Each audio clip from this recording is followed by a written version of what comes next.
Hi everyone, welcome to my channel the little kitchen. আজকে আমি দেখাবো লাউ পাতা দিয়ে ইলিশ মাছ ভাপা। কী করে ভাপাটা করছি সেটাই আপনাদেরকে দেখাবো। আমরা বাঙাল, তো আমাদের বাড়িতে এই রান্না প্রায় হয়ে থাকে, আর সেই ছোটোবেলার থেকেই মাকে দেখেছি এইভাবেই বানিয়ে আসছে। তাহলে চলুন আপনাদেরকেও দেখাই। নিয়েছি বেশ অনেকগুলো শুকনো লঙ্কা, গোটা জিরে, ধনে একসাথে পেস্ট করে নিয়েছি।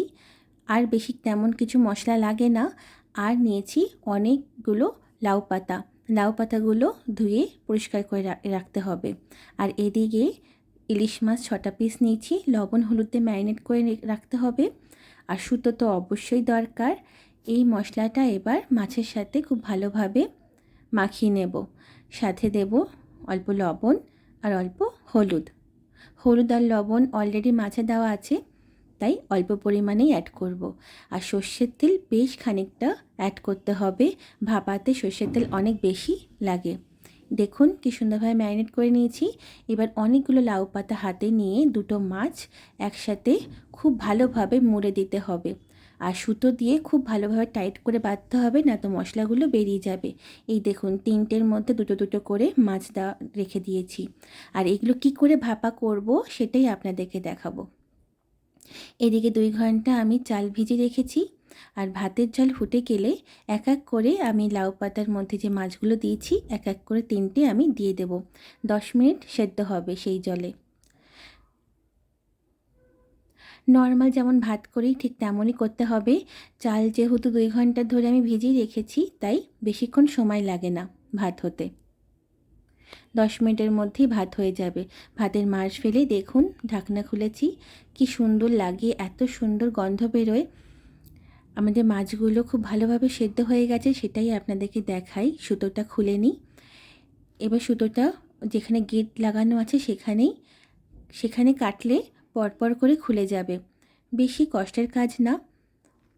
দেখুন এত ভালো লাগে খেতে।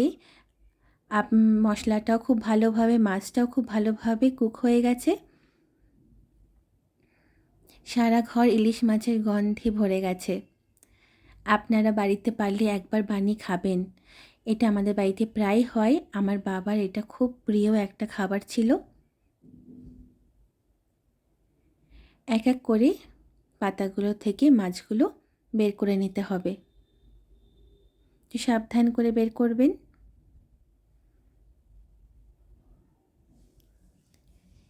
এবার মাছগুলো এক এক করে বের করে একটি প্লেটে রাখবো।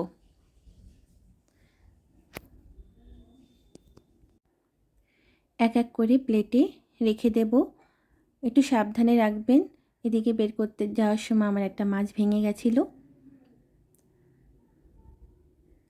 খুব ভালোভাবে রান্না হয়ে গেছে, সেদ্ধ হয়ে গেছে মাছগুলো। এবার পাতাগুলো, মশলা লাগানো পাতাগুলো একসাথে আমি বেটে নেব শিল বাটাতে। এখানে অনেকে লবণ সর্ষের তেল দিয়ে বাটে, কিন্তু আমরা এগুলো কিচ্ছু দিইনি, এমনি পাতা বেটে নিয়েছি। এমনি ভালো লাগে খেতে। দেখুন এই পাতা বাটা দিয়ে এক থালা ভাত খাওয়া হয়ে যাবে, এত ভালো লাগে খেতে। সাথে ইলিশ মাছ, অসাধারণ একটা খাবার। আপনারা পারলে একবার বাড়িতে বানিয়ে খাবেন। আর গরম গরম ভাতের সাথে তো অনেক ভালো লাগে। বিরিয়ানি ফেল। আমার এই ভিডিওটা আপনাদের ভালো লাগলে আমার চ্যানেলটিকে সাবস্ক্রাইব করে দেবেন, লাইক কমেন্ট করে দেবেন। ভালো থাকবেন। টাটা।